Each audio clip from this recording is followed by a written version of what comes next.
블루베리는 세계 10대 건강식품에 들어갈 만큼 우리 몸을 건강하게 하는데 도움이 되는 과일입니다. 최근 10년간 소비량이 가장 많이 늘어난 과일이기도 한데요. 특히 50대 이상에서 급속도로 섭취량이 늘어나고 있습니다.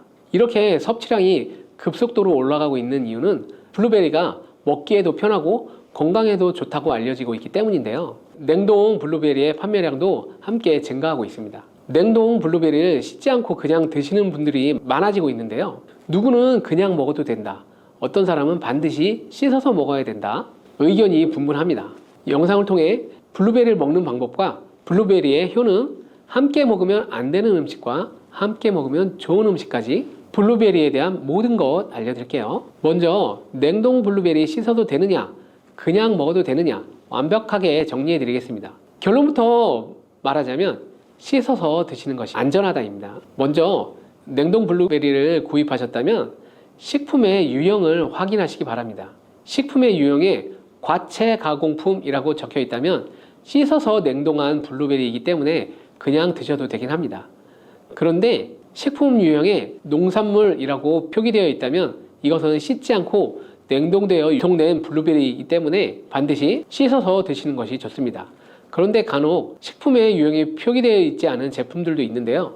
이런 제품도 씻어서 드시는 것이 좋겠죠. 2022년 한국소비자연맹에서 현재 시중에서 판매되고 있는 냉동과일 블루베리, 망고, 딸기 등의 제품을 선정하여 안정성 평가를 했는데요. 과체 가공품 같은 세척과일 제품에서 미생물, 잔류농약, 곰팡이, 독소 등의 검사에서 규격 기준에는 적합하긴 했지만 미생물과 잔류농약이 검출된 제품들이 있었습니다.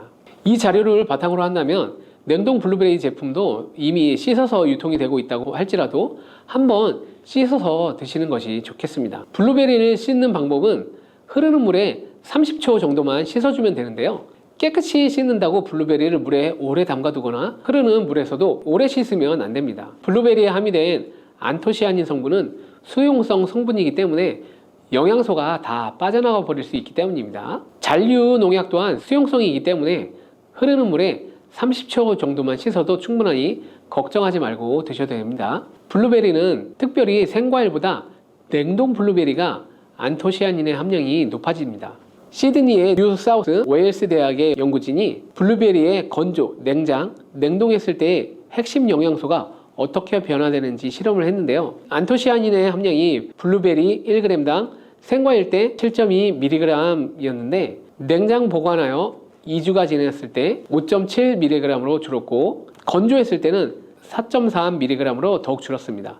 그런데 냉동 한 달 후에는 8.1mg으로 생과일 때보다 늘어났고 냉동 3달이 지나자 7.9mg으로 소폭 줄었지만 역시 생과일 때보다는 많은 함량이 확인되었습니다. 실험 결과로만 보면 블루베리는 냉동으로 드시는 것이 가장 많은 영양 성분을 섭취할 수 있다는 말이 되겠네요. 그렇다면 다른 채소나 과일은 냉동했을 때 핵심 영양소의 함량이 어떻게 될까요? 영양소에 따라 보존력이 강한 것도 있고 약한 것도 있는데요. 딸기의 한 종류인 라즈베리는 폴리페놀이 핵심 영양소인데요. 생과일 때보다 냉동일 때 킬로그램당 폴리페놀의 함량이 100mg 정도 상승하는 것으로 나타났습니다. 당근의 경우에는 핵심 영양소가 베타카로틴인데요. 냉동 보관했을 때 3개월이 지나면 베타카로틴의 함량이 현저히 감소하는 것으로 확인되었습니다. 이렇듯 냉동 채소, 냉동 과일은 핵심 영양 성분에 따라 함량이 높아질 수도 있고 낮아질 수도 있습니다. 냉동 블루베리를 구입하셔서 보관하실 때는 주의할 사항이 있습니다.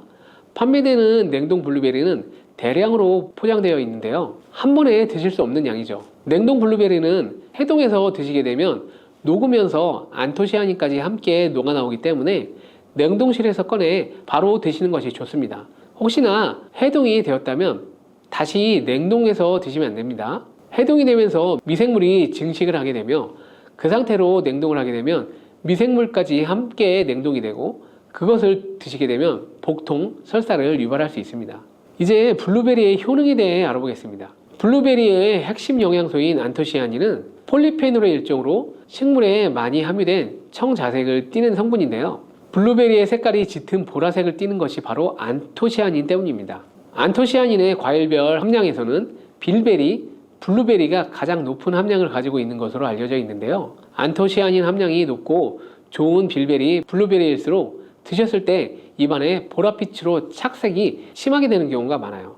인공 색소가 아니기 때문에 전혀 걱정 안 하셔도 되고 10분 정도 지나면 자연히 없어지니 시중 빌베리, 블루베리가 포함된 건강기능식품을 드셨을 때 착색이 되더라도 전혀 걱정 안 하셔도 됩니다. 안토시아닌의 가장 큰 효능은 눈을 건강하게 한다는 것입니다.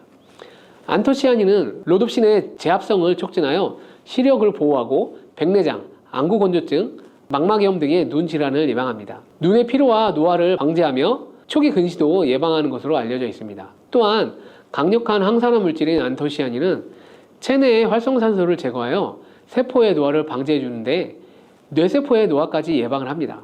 폴리페놀 성분인 안토시아닌은 뇌의 신경세포를 보호하고 신경 전달 물질의 분비를 촉진하여 뇌 기능도 향상시키며 뇌의 해마를 자극하여 기억력을 향상시키고 치매를 예방하는 데에도 효과적입니다. 테로스틸벤 성분이 뇌의 신경 전달 물질인 도파민과 노르에피네프린의 분비를 촉진하여 집중력을 향상시키는 데에도 도움을 주는 것으로 알려져 있습니다. 간단히 말하자면 블루베리를 꾸준히 섭취하면 기억력, 집중력을 향상시키고 치매를 예방하는 데도 조금이나마 도움을 줄 수 있다는 것이죠. 또한 활성산소를 제거하는 안토시아닌은 피부 미용에도 좋은 효능을 발휘하는데요.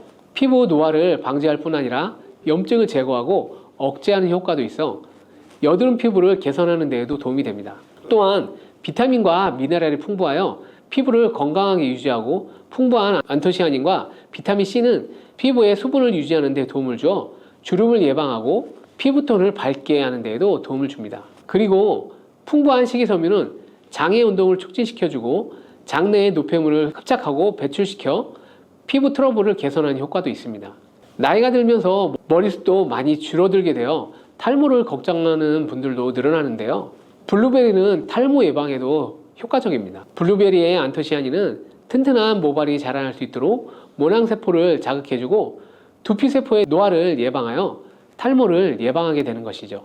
또한 블루베리에 함유된 비타민C는 머리카락 조직 형성에 필수적인 성분이고 콜라겐 생성을 촉진하여 모발을 강화하고 두피 건강을 증진하는 데도 도움이 됩니다. 항산화 성분인 안토시아닌은 머리카락 세포를 손상시키는 자유라디칼을 제거하고 머리카락 손상을 예방하는 데도 도움이 되어 탈모를 예방하는 것입니다. 블루베리는 당뇨의 위험이 있는 분들에게도 도움이 되는데요. 블루베리는 혈당 수치를 낮춰주고 당분을 에너지원으로 사용하는 신진대사의 과정을 촉진해주는 효능이 있습니다. 미국의 당뇨병 협회는 블루베리를 당뇨병 슈퍼푸드라고 부르며 블루베리를 꾸준히 섭취하면 인슐린 감수성을 향상시키고 혈당을 낮추는 데 도움이 된다고 발표했습니다. 블루베리에 대한 연구를 진행했는데요. 하루에 150g의 블루베리를 섭취한 실험군은 혈당 스파이크의 발생이 낮아졌고 인슐린 수치 또한 낮아진 것으로 확인되었다고 발표했습니다. 블루베리에 함유된 안토시아닌뿐만 아니라 칼륨, 비타민 B6는 심장 건강을 지키는 데 도움을 주는데요. 이 성분들은 체내 콜레스테롤과 혈액의 지방을 감소시켜 혈액순환을 원활하게 해줍니다. 이런 효능으로 심장마비나 협심증을 일으키는 죽상동맥경화증을 예방하는 데 도움을 주게 됩니다. 또한 호모시스테인이 체내에 과다하게 축적되면 혈관을 손상시키고 혈전을 생성하여 심장마비, 뇌졸중 등의 심혈관 질환을 유발할 수 있는데요. 블루베리의 풍부한 엽산과 비타민 B6는 호모시스테인의 축적을 방지하여 심혈관 질환을 예방할 수 있습니다. 블루베리는 많이 드시는데 블루베리 잎에는 관심이 별로 없는 것이 사실인데요. 블루베리 잎이 열매의 항산화 효능보다 뛰어나다는 사실 알고 계신가요? 블루베리 잎은 열매보다 안토시아닌 함량이 높고 또한 폴리페놀의 일종인 클로로겐산의 함량도 높아 열매보다 항산화 효과가 20-30배 높은 것으로 알려져 있습니다. 놀랍지 않나요? 이러한 블루베리 잎은 차로 우려서 드시면 되는데요. 물 1리터에 잎 4g을 넣고 10분 정도 끓인 후에 식혀서 드시면 됩니다. 블루베리가 새콤달콤한 맛이 난다면 블루베리 잎차는 구수한 맛이 나는 것이 특징입니다. 이렇게 좋은 블루베리도 함께 먹으면 안 되는 음식이 있는데요. 바로 우유입니다. 깜짝 놀라지 않으셨나요? 보통 냉동 블루베리를 우유와 함께 믹서기에 갈아 주스로 많이 드시는데요. 이렇게 되면 블루베리의 영양소가 파괴된답니다. 국제의학 바이오 저널의 연구에 따르면 블루베리의 폴리페놀 성분과 우유 단백질의 친화성 때문에 블루베리와 우유를 함께 먹게 되면 블루베리의 항산화 성분이 대부분 파괴된다고 발표했습니다. 그리고 우유에 함유된 칼슘은 블루베리의 안토시아닌과 만나면 킬레이트화 되는데요. 이것은 둘이 결합하여 덩어리를 만든다는 것입니다. 이렇게 덩어리가 된 물질은 불용성 침전물로서 체내에서 녹거나 흡수되지 않고 몸 밖으로 배출되게 됩니다. 이 과정에서 체내에 머물며 소화되지 않기 때문에 위와 장에 큰 부담을 주게 됩니다. 이 때문에 블루베리와 우유를 자주 섭취하시거나 위와 장이 약하신 분들이 되실 경우 위장에 염증을 유발할 위험이 있습니다. 특히 신체 기능이 많이 떨어져 있는 나이가 많은 분들이 이렇게 드시면 위장에 안 좋을 수 있으니 주의하시기 바랍니다. 블루베리 주스를 만들어 드실 때는 우유 대신 오트밀이나 물을 첨가하여 드시는 것이 좋겠습니다. 우유가 블루베리와 맞지 않는다고 해서 요거트도 맞지 않는 것은 아닙니다. 요거트는 발효 과정을 거쳐 단백질이 쉽게 분해되기 때문에 항산화 성분의 흡수율을 높여줍니다. 요거트에 냉동 블루베리를 얹혀서 먹는 것은 블루베리를 먹는 좋은 방법이 되겠습니다. 블루베리를 드실 때 주의하셔야 할 분들도 있는데요. 블루베리에는 살리실산이라는 성분이 있는데 이것 때문에 알레르기 반응을 일으키는 분들이 있습니다. 블루베리를 드시면 입술이 붓거나 가려운 증상이 나타나고 복통과 설사의 증상이 나타난다면 즉시 블루베리 섭취를 중단하셔야 합니다.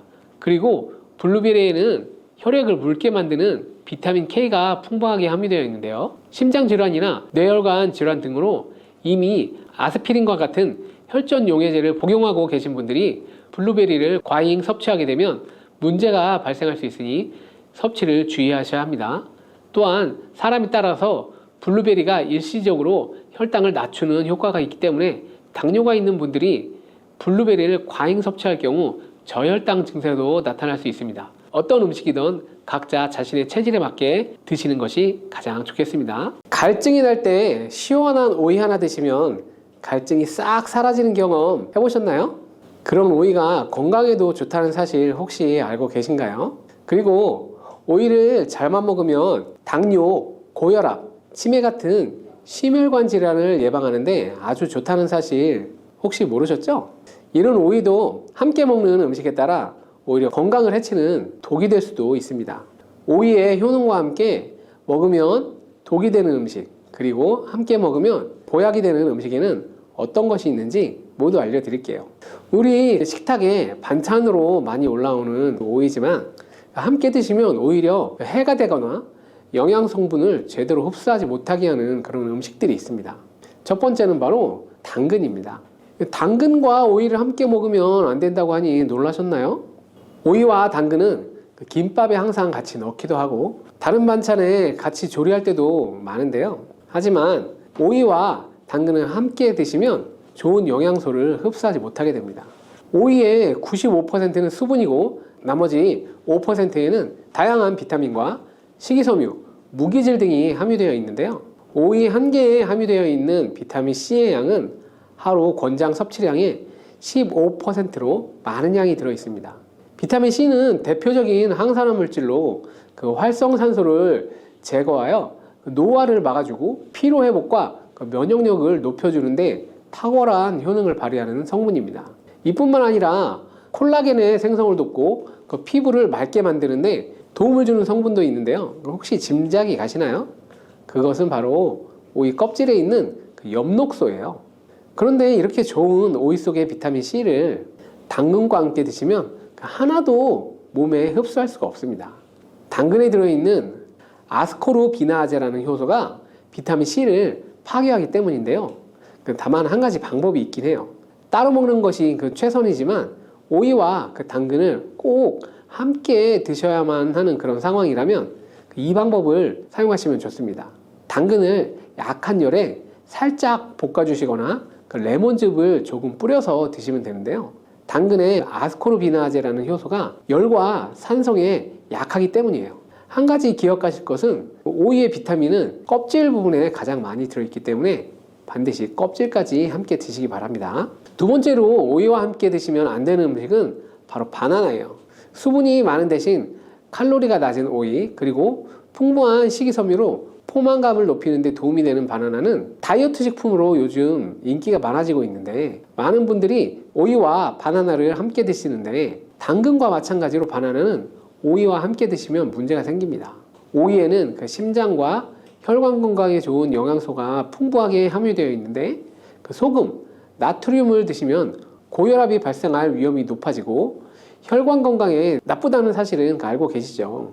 그렇기 때문에 나트륨의 섭취량을 줄이는 것이 매우 중요한 건데요. 그리고 이미 섭취한 나트륨을 몸 밖으로 배출시켜 주는 것도 매우 중요한 요소 중에 하나이죠. 그 역할을 해주는 것이 바로 그 칼륨이라는 성분인데요.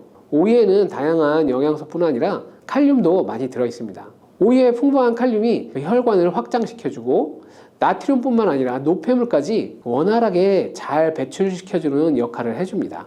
이런 효능으로 오이만 잘 드셔도 고혈압, 고지혈증뿐만 아니라 동맥경화, 뇌졸중과 같은 심혈관 질환을 예방하는 데 많은 도움을 받을 수 있습니다. 그런데 문제는 바로 바나나에도 칼륨의 함량이 상당히 높다는 것인데요. 칼륨이 혈관 건강에 도움이 되는 것은 맞지만 너무 과하게 섭취하게 되면 오히려 문제가 생기게 됩니다. 혈관 내에 칼륨의 농도가 높아지면 근육과 신경이 과하게 이완되는 증상이 나타나고 근육이 마비되는 증상과 손발이 저린 증상이 나타날 수 있고, 심하면 부정맥과 저혈압이 나타날 수 있습니다. 그래서 앞으로는 오이와 바나나를 함께 드시기보다는 2~3시간 간격을 두고 드시거나 다른 식사 시간에 드시기를 바랍니다. 세 번째로 오이가 건강을 해치는 경우는 바로 오이를 장아찌로 드실 때인데요. 장아찌를 만들어 보신 분이라면 당연히 아시겠지만 소금이 정말 많이 들어가게 되죠. 소금을 아예 안 먹는 것도 문제가 될 수 있지만 우리나라 그 음식에는 소금이 여기저기 많이 들어가 있다는 것이 문제가 될 수 있습니다. 우리나라 사람들의 사망 원인 1위가 바로 위암인데요. 그리고 소금이 바로 위암을 일으키는 가장 큰 원인 중 하나고요. 소금이 우리 몸에 들어오면 삼투압 현상이 일어나 혈관에 수분이 많이 들어오게 되고 혈관이 팽창하게 되며 혈압이 높아지고 심해지면 심장에도 문제가 발생하게 됩니다. 식사를 하실 때 이런 문제를 기억하셔서 웬만하면 소금이 많이 들어가는 조리법은 바꿔주시고, 오이를 드실 때도 소금에 절이지 않고 생으로 드시는 것이 가장 좋습니다. 자, 반면에 오이와 함께 드시면 보약이 되는 음식들도 있는데요. 첫 번째가 바로 사과입니다. 오이는 심혈관 질환 예방에 좋은 영양소가 많이 들어있는데, 그 중에서도 비타민 K는 혈관과 뼈 건강에 많은 도움을 주는 성분입니다. 비타민 K는 나이가 들면서 가장 걱정되는 질환 중 하나인 골다공증을 예방하는데 탁월한 효과가 있는데요. 골다공증 환자는 비타민 K 수치가 낮았고 3개월 동안 1mg의 비타민 K를 주입하자 소변을 통해 손실되는 칼슘의 양이 줄어드는 것을 확인할 수 있었다는 연구 결과도 있습니다. 유럽에서는 골다공증 예방을 위해서 건강한 뼈를 유지하고 있는 여성에게도 비타민 K를 처방하고 있답니다. 골다공증 예방과 더불어 비타민 K는 지혈을 해주는데 탁월한 효과가 있고, 콜레스테롤을 배출시켜주어 심혈관 질환을 예방하여 혈관 내 노폐물을 배출시켜 동맥경화도 방지해 주는데 도움을 줄 수 있습니다. 이때 오이와 사과를 함께 드시면 비타민 K가 사과에 함유된 수용성 식이섬유인 펙틴과 만나 혈관을 더욱 건강하게 만들어줍니다. 또한 혈당이 낮아지고 혈관이 깨끗해지고 건강해지기 때문에 각종 혈관 질환과 암세포의 증식을 막아주는 효과도 누릴 수 있습니다. 오이는 당뇨를 예방하는 데에도 뛰어난 효능을 발휘하는데요. 영양학회지에 발표된 연구 내용을 살펴보면 제2형 당뇨병 환자를 대상으로 한 실험에서 4주 동안 오이 300g 정도를 섭취하도록 했을 때 공복 혈당과 당화혈색소 수치가 낮아지는 결과를 확인할 수 있었습니다. 오이와 함께 드실 때 당뇨에 좋은 음식이 하나 더 있는데요. 바로 땅콩 버터입니다. 땅콩 버터를 말씀드리면 보통 빵에 발라먹는 달달한 잼 같은 것을 생각하시는 분들이 많은데요. 땅콩에는 불포화지방산과 식이섬유 그리고 단백질이 풍부하여 혈당을 안정시키고 포만감을 주는데 도움을 줍니다. 특히 땅콩 버터의 불포화지방산은 인슐린 저항성을 개선해주는 효과가 있는 것으로 알려져 있습니다. 이런 땅콩 버터와 식이섬유가 풍부한 오이를 함께 드시게 되면 혈당 상승을 더욱 억제해주고 장 속 노폐물도 배출시켜주는데 도움을 주어서 좋은 장내 환경을 만들어 줄 수 있습니다. 주의하실 점은 시중에 판매되는 땅콩버터에는 그 설탕과 다른 첨가물이 들어간 경우가 많기 때문에 땅콩 100%로 만든 땅콩버터를 드셔야 합니다. 오이와 함께 드시면 보약이 되는 다른 음식은 바로 배가 있습니다. 햇빛에 피부가 걸리면 오이를 얇게 썰어서 오이팩을 하시잖아요. 열을 내려주는 효과가 있기 때문인데요. 실제로 오이에는 부종을 가라앉히거나 화상을 치료할 때 사용되기도 합니다. 그런데 이런 좋은 점도 있지만 과하게 많이 먹을 경우엔 부작용이 나타날 수 있는데요. 차가운 기운이 그 소화기관에 영향을 주게 되면 소화를 방해해 소화불량이 생길 수 있습니다. 이때 배와 함께 드시면 도움이 될 수 있는데요. 배에는 디아스타제라는 천연 소화 효소가 많이 들어있어서 소화를 원활하게 하는데 도움을 줄 수 있습니다. 또한 위장 건강에 도움이 되는 성분인 팩틴을 함유하고 있어 위장의 점막을 보호하고 위장의 기능을 개선하는데 도움을 줄 수 있습니다. 다음으로 오이와 함께 먹으면 보약이 되는 음식은 바로 식초입니다. 요즘 오이에 있는 피세틴이라는 성분 때문에 치매 예방 효과가 있는 것이 알려졌는데요. 이 피세틴은 뇌를 건강하게 하여 치매를 예방하고 암세포를 억제하는 데에도 도움을 줄 수 있습니다. 또한 피세틴은 뇌신경세포를 보호하여서 기억력을 향상시키고 뇌세포의 노화를 방지하는 효능도 있습니다. 오이에는 쿠커비타신이라는 성분도 풍부한데 오이의 꼭지 부분에 특히 많이 함유되어 있고 쓴맛을 내기 때문에 버려지는 경우가 많은데요. 이 성분은 활성산소를 제거할 뿐만 아니라 암세포의 발생과 성장을 억제하는 데 탁월한 효과가 있습니다. 이뿐만 아니라 간에 쌓이는 독성을 해독하는 효과가 강력해 간암과 전립선암 예방에도 효과적인 것으로 알려져 있습니다. 우리 몸은 산도가 높을 때 독소가 생기고 혈관 내에 염증이 생기게 되는데요. 오이는 대표적인 알칼리성 식품이기 때문에 오이는 우리 몸이 산성화되는 것을 막아주고 혈관 내 염증을 예방해주는 효과가 있어요. 이러한 오이의 알칼리성을 더욱 극대화시켜주는 것이 바로 식초인데요.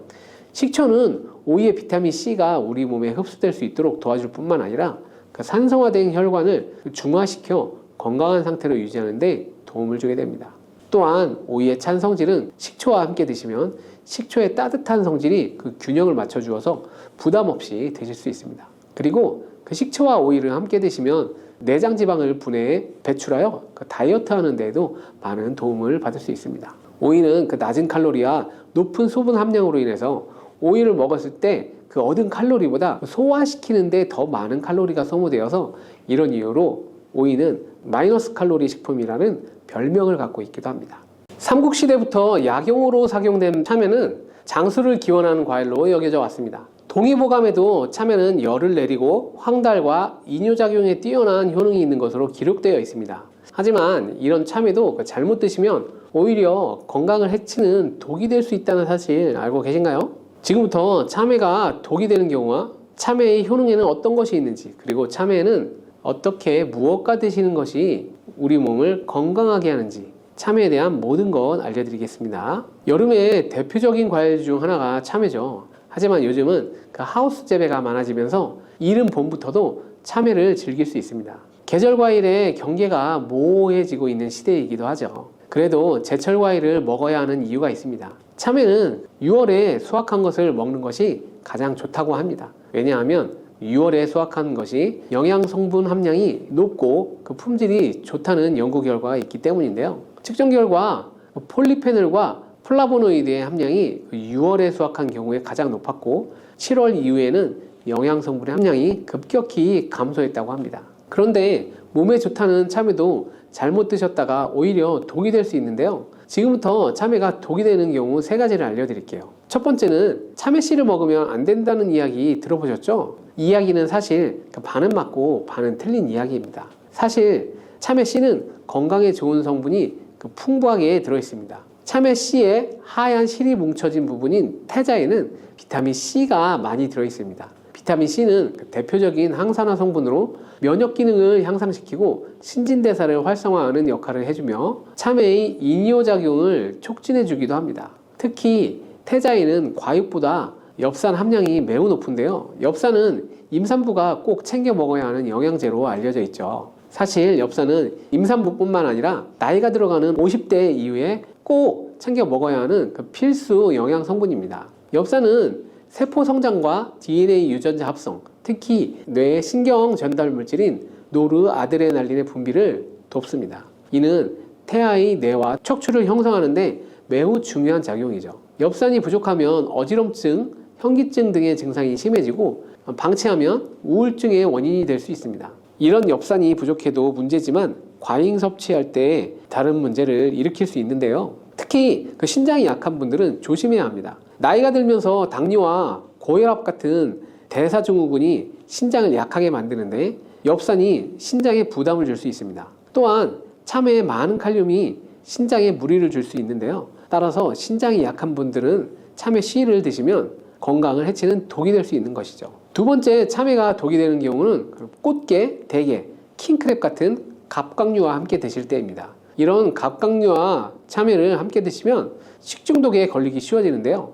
참외에는 탄닌이라는 성분이 풍부한데 탄닌은 세포의 노화를 방지하고 항암 효과를 가진 건강에 도움을 줄 수 있는 성분이지만 갑각류와 함께 드실 때는 오히려 독이 됩니다. 그 이유는 이 탄닌이 갑각류 속의 식중독균, 비브리오균을 활성화시킬 수 있기 때문입니다. 갑각류는 부패가 빨리 되기 때문에 그 신선도가 아주 중요한데요. 부패가 되기 시작하여 아직 활성화되지 않은 식중독균이 그 참외의 탄닌을 만나 급속도로 번식할 수 있습니다. 이렇게 되면 식중독으로 건강을 해칠 수 있는 것이죠. 이뿐 아니라 참외에는 한의학에서 찬 기질을 가진 음식으로 분류하는데 갑각류도 마찬가지입니다. 이 둘을 함께 드시면 소화기관에 무리를 줄 수 있습니다. 꽃게나 대게 같은 갑각류를 드시고 후식으로는 참외를 드시지 마시고 살균 작용과 해독 작용에 좋은 생강차 같은 것을 드시는 것이 좋겠습니다. 세 번째, 참외가 독이 되는 경우는 그 땅콩과 같은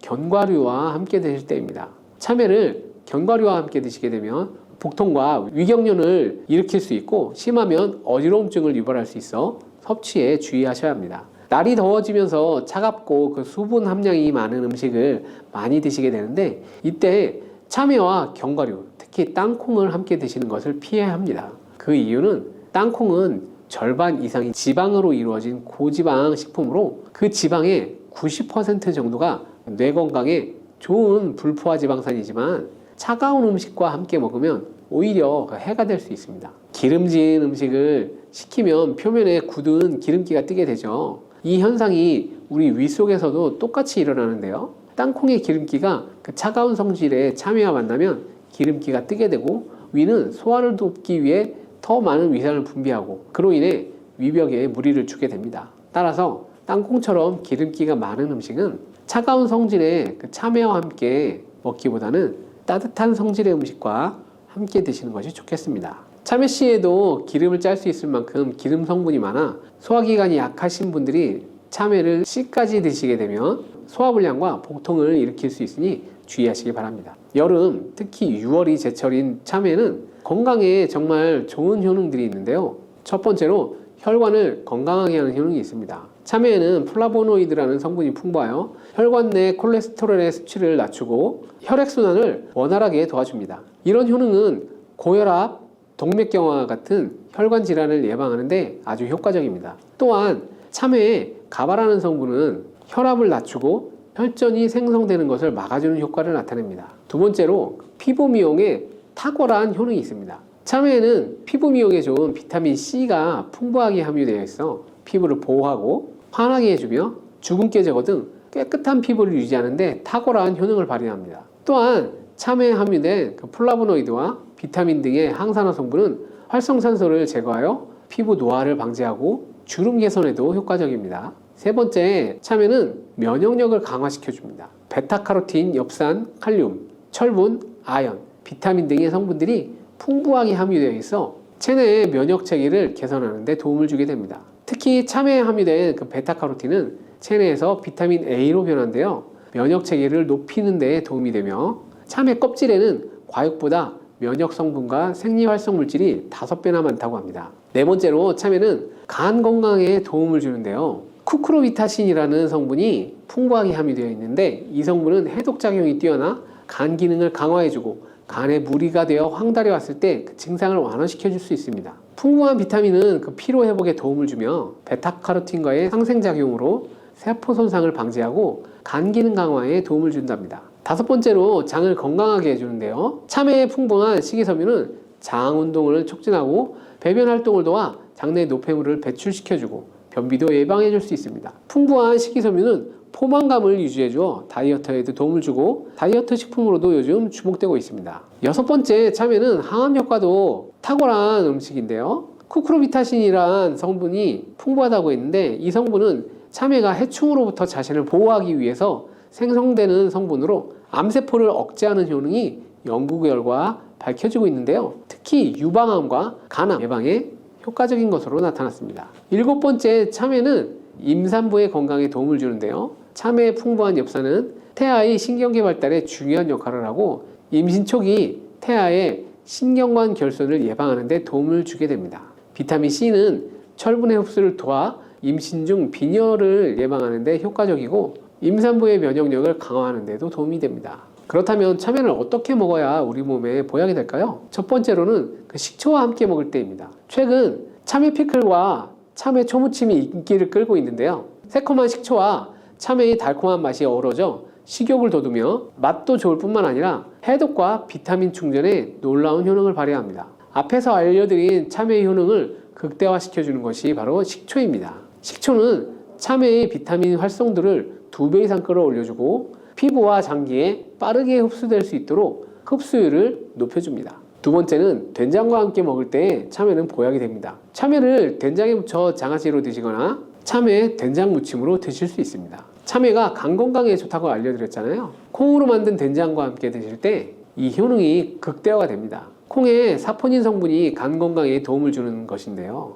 이 성분은 인삼과 산삼에도 들어있는 쌉싸름한 맛을 내는 성분입니다. 사포닌은 간의 기능을 끌어올려주고 염증을 제거해주는 효능이 있습니다. 된장은 숙성되면서 사포닌의 활성도가 높아져 참외와 만나 그 시너지가 극대화되는 것이죠. 된장에 나트륨이 걱정되는 분들이 계시죠. 근데 걱정할 필요가 없습니다. 참외의 풍부한 칼륨이 나트륨을 몸 밖으로 배출시켜줘 나트륨으로 인한 문제를 예방하게 되는 것이죠. 세 번째로는 많이 들어보셨겠지만 참외를 껍질째 드시는 것입니다. 참외 껍질에는 과육보다 무려 5배 이상의 면역 성분이 담겨 있습니다. 참외 껍질이 딱딱하고 식감이 좋지 않아 많은 분들이 그냥 버리시는데요. 요즘엔 참외 껍질을 부드럽게 계량한 품종도 있어 드시는데 전혀 불편함이 없으실 거예요. 참외를 껍질째 얇게 썰어 오이 샐러드처럼 드시거나 고추장, 식초, 파 등과 버무려 참외 무침으로 드셔도 됩니다.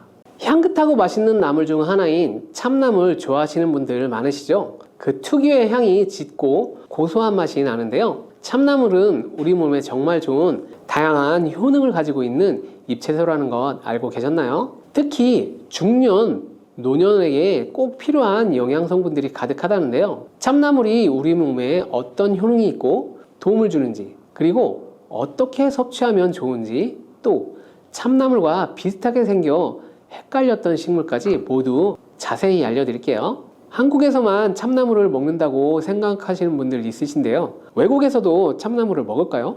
참나물은 한국에서 많이 소비되지만 일본에서도 니즈나라고 불리며 즐겨 먹는 식재료인데요.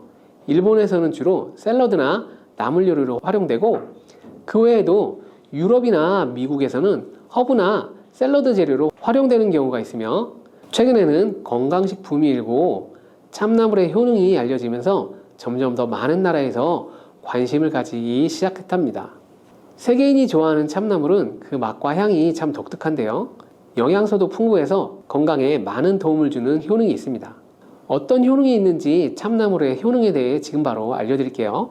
첫 번째로 알아볼 효능은 바로 눈 건강 개선 효과입니다. 요즘 스마트폰과 컴퓨터 사용이 늘어나면서 눈이 피곤하신 분들 많으시죠. 또 나이가 들면서 자연스럽게 노화되면서 눈이 침침해지시는 분들도 많으실 거예요. 참나물은 눈 건강에 좋은 베타카로틴과 비타민 A가 풍부하게 함유되어 있는 건 아셨나요? 베타카로틴은 강력한 항산화 작용을 가지고 있는데요. 항산화 물질은 우리 몸에서 발생하는 유해한 프리 라디칼을 중화시키는 역할을 합니다. 프리 라디칼은 눈의 세포를 손상시킬 수 있으며 베타카로틴은 이러한 손상을 예방하여 눈 건강을 유지하는 데 도움을 주는 거죠.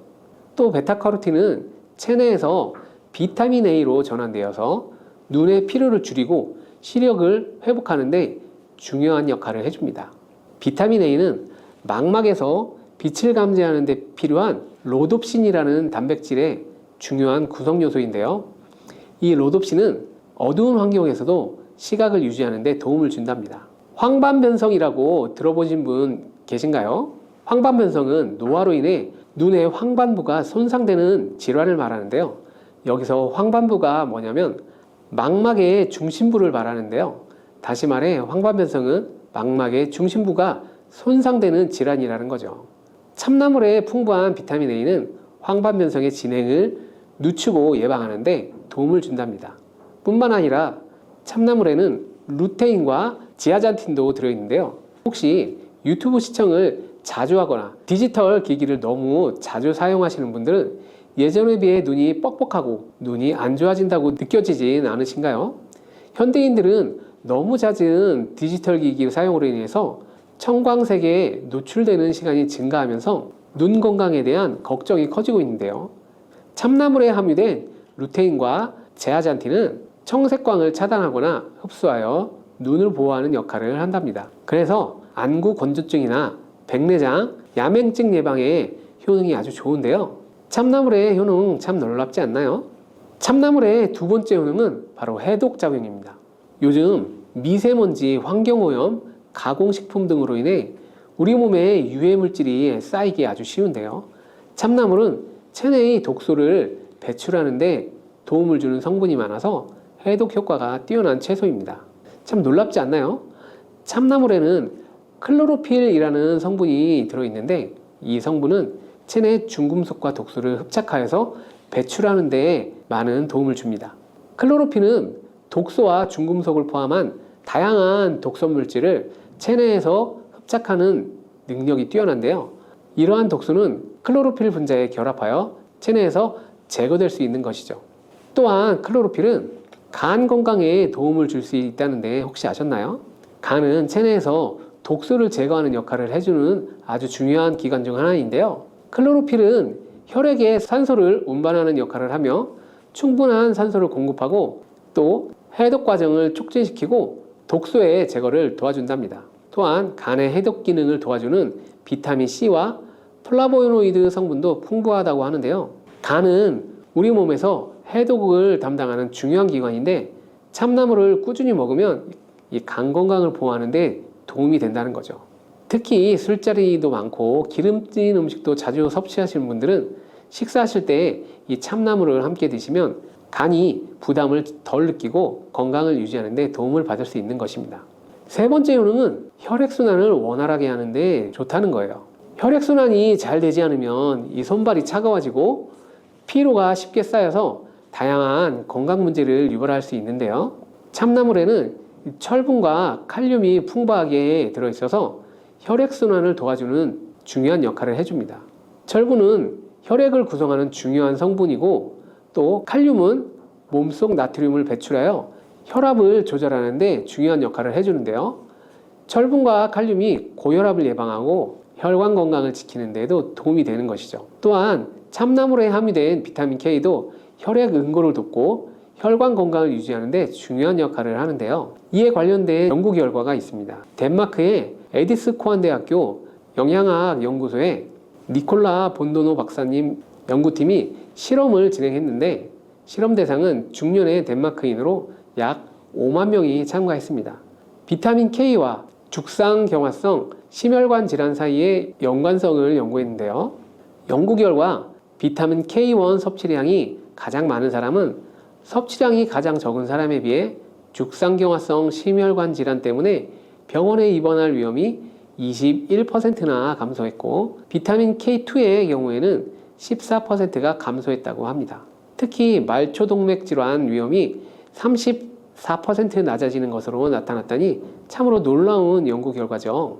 평소 혈압이 높거나 혈액순환이 원활하지 않다고 느끼시는 분들이 계시면 이 참나물을 식단에 자주 포함시키면 정말 좋겠죠. 참나물의 놀라운 효능 네 번째는 바로 이 장 건강과 다이어트 효과입니다. 중년 이후에는 장 건강이 더욱 중요해지는데요. 변비로 고생하는 분들도 많으실 텐데 참나물이 장 건강을 돕는데 아주 중요한 채소랍니다.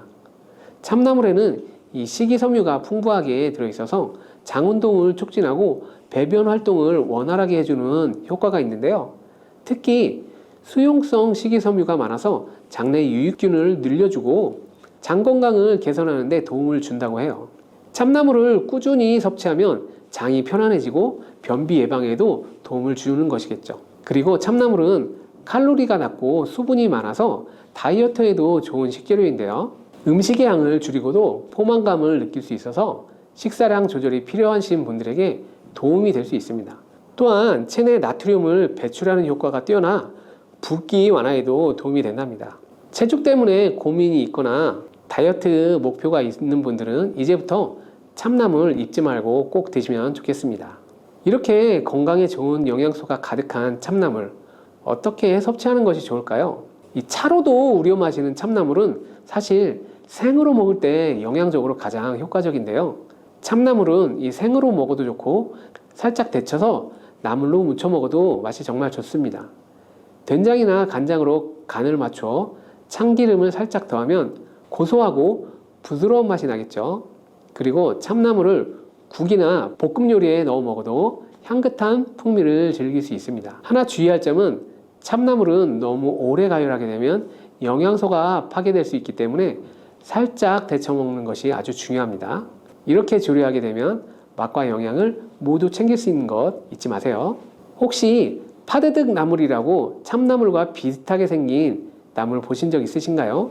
참나물은 재배가 어려워 그 대용으로 파드득 나물이 쓰이곤 하는데요. 나물을 잘 모르는 분들이라면 그 둘을 구분하기가 정말 어려울 거예요. 두 나무는 모양이 비슷하지만 몇 가지 차이점이 있는데요. 그 구분법 바로 알려드릴게요. 먼저 외형을 보자면 참나물의 잎은 부드럽고 윤기가 나며 약간 둥근 형태인데 반해 파드득 나물은 잎이 거칠고 손으로 문지르면 특유의 파드득하는 소리가 나는데 파드득하는 소리가 난다고 해서 파드득 나물이라는 이름이 붙여졌으니 손으로 문질러서 비교하면 알 수 있겠죠. 또한 향에서도 차이가 있는데요. 참나물은 특유의 향긋하고 고소한 향이 나는 반면에 파드득 나물은 다소 약한 편입니다. 맛도 참나물이 더 부드럽고 달콤한 느낌이 나고 파드득 나물은 약간 쓴맛이 도는 경우가 많다고 하니 헷갈리지 마시고 참고하시는 것이 좋겠습니다. 그렇다면 신선하고 맛있는 참나물을 고르는 방법도 알아볼까요? 채취할 때는 너무 어린 잎을 따기보다는 적당히 자란 잎을 고르는 것이 좋은데요. 잎이 선명한 녹색을 띠는 것이 아주 중요합니다. 누렇게 변한 잎은 신선도가 떨어졌을 때 나타나는 현상이니 그런 것들은 피하셔야겠죠. 또 고를 때 줄기가 너무 억세지 않고 부드러운 것이 좋은데요. 너무 두껍거나 질긴 줄기는 씹기 어려울 수 있기 때문입니다. 참나물 특유의 향이 진하게 나는 것을 선택하는 것도 좋은 방법인데요. 향이 약한 경우에는 오래됐을 가능성이 있습니다. 이렇게 고르면 신선하고 맛있는 참나물을 선택할 수 있습니다. 신선한 참나물을 구입했다면 보관 방법도 참 중요한데요. 참나물은 쉽게 시들 수 있기 때문에 신선하게 보관하는 것이 중요합니다. 물기를 살짝 제거한 다음에 키친타올로 감싸 비닐봉지에 넣어 냉장 보관하면 신선함이 오래 유지될 수 있습니다. 또 한 가지 방법은 살짝 데쳐서 냉동 보관하는 방법인데요. 이렇게 하면 장기간 보관하면서도 참나물의 영양소를 유지하고 또 드시고 싶을 때 꺼내 드시면 되니까 편리하게 드실 수 있겠죠. 몸에 이룬 참나물 부족한 영양소를 보충해주고 시너지 효과를 낼 수 있는 음식이 있다는 건 알고 계신가요? 어떤 음식들과 함께 먹으면 몸에 2배로 도움이 되는지 참나물과 잘 어울리는 음식 바로 알려드릴게요. 첫 번째로 참나물과 궁합이 좋은 음식은 바로 된장입니다. 된장에는 장 건강에 좋은 유산균과 발효 성분이 풍부할 뿐 아니라 고단백 식품인데요. 참나물은 식이섬유와 비타민 A, 비타민 C, K, 칼슘, 철분 등 다양한 비타민과 미네랄을 함유하고 있습니다. 참나물을 된장과 함께 섭취하면 영양소 섭취를 더욱 풍부하게 할 수 있을 뿐 아니라 함께 섭취하게 되면 단백질과 식이섬유의 균형을 잘 맞춰 소화와 영양소 흡수에 도움이 될 수 있는데요. 참나물과 된장을 이용한 추천 요리법도 알려드릴게요. 살짝 데친 참나물의 물기를 꼭 짜내고 참기름, 깨소금, 다진 마늘과 된장을 넣고 조물조물 버무려 주시면 참나물 된장 무침이 되고요. 또 된장국을 끓일 때 참나물을 넣어 주시면 소화에도 좋고 면역력 향상에도 도움을 주는 맛도 제일인 참나물 된장국이 완성된답니다. 참나물과 함께 먹으면 좋은 음식 두 번째는 바로 두부입니다. 두부는 고단백 식품이면서 식이섬유를 함유하고 있어 소화를 돕고 변비를 예방하는 데 도움을 주고 칼슘과 인이 풍부하여 뼈의 건강과 골다공증 예방에도 좋은 누구나 아는 아주 좋은 식품이죠. 참나물은 다양한 비타민과 칼슘, 철분, 미네랄 등을 함유하고 있어 항산화 작용을 가진 식물성 화합물을 함유하고 있어 체내에 자유라디칼을 중화시키는 데 도움을 주는데 이때 두부와 함께 섭취하면 항산화 작용이 더욱더 강화될 수 있습니다. 두부와 참나물은 영양적으로 보완적인 관계를 가지고 있어 함께 섭취하면 효과가 배가 되는 것인데요. 참나물과 두부 어떻게 먹어야 할지 고민되시죠? 추천 요리인 참나물 두부전 요리법 바로 알려드릴게요. 참나물은 씻어서 잘게 썰어 주시고요. 두부는 으깨어서 부침가루, 달걀, 소금과 함께 섞어서 반죽을 만듭니다. 달군 팬에 식용유를 두르고 반죽을 한 숟갈씩 올려 앞뒤로 노릇노릇하게 붙여줍니다. 바삭하게 붙여낸 뒤 맛있게 즐기면 되는데요. 만들기 정말 쉽죠? 이렇게 여러 가지 참나물의 효능과 구분법, 조리법을 다 알려드렸는데요. 혹시 참나물의 부작용에 대해 걱정하시는 분들 계신가요? 어떤 음식이든 마찬가지겠지만 참나물도 잘못 섭취하게 되면 부작용이 나타날 수 있는데요. 건강에 좋다고 해서 참나물을 드셨는데 오히려 독이 된다면 안 되겠죠. 참나물 드실 때 유의할 점 바로 알려드릴게요. 첫 번째, 참나물 섭취할 때 주의사항은 바로 소화불량인데요. 참나물은 식이섬유가 매우 풍부해서 너무 많이 드시면 복부팽만이나 가스가 차는 증상이 나타날 수 있습니다. 위가 약하시거나 소화 기능이 떨어지신 분들은 과하게 섭취하는 것을 피하셔야 하는데요. 잘못해서 너무 많이 드시게 되면 소화불량, 복통, 설사 등의 증상이 나타날 수 있으니 꼭 유의하시기 바랍니다. 두 번째, 참나물에 주의할 점은 바로 중독 증상입니다. 참나물과 중독이라니 참 어울리지 않는데요. 여기서 말하는 중독은 참나물에 소량 들어있는 칼슘 옥살레이트라는 물질이 체내에 독으로 작용할 수 있는데요. 대부분 안전하지만 야생에서 채취한 참나물에 소량 들어올 수 있습니다. 이 칼슘 옥살레이트는 식물에 자연적으로 존재하는 물질 중 하나인데 많은 채소에 함유되어 있어요. 일반적으로 참나물과 같은 식용식물에 포함된 양은 인체에 해를 끼치지 않을 정도로 소량인데요. 그런데 참나물을 과다하게 섭취하거나 특히 생으로 많이 드시게 된다면 바로 이 칼슘 옥살레이트의 섭취량이 증가하여서 소화불량, 복통, 메스꺼움 등의 구토와 같은 증상을 유발할 수 있고 신장에서 옥살산이 칼슘과 결합하여 결석을 형성할 수 있으니 자연산 참나물을 생으로 과다하게 많이 섭취하시는 것은 절대 피하시기 바랍니다. 또 인공재배로 키운 참나물은 농약이나 이물질이 남아있을 수 있으니 생으로 드실 때는 꼭 흐르는 물에 충분히 씻은 후에 섭취하는 것도 꼭 잊지 말아주세요.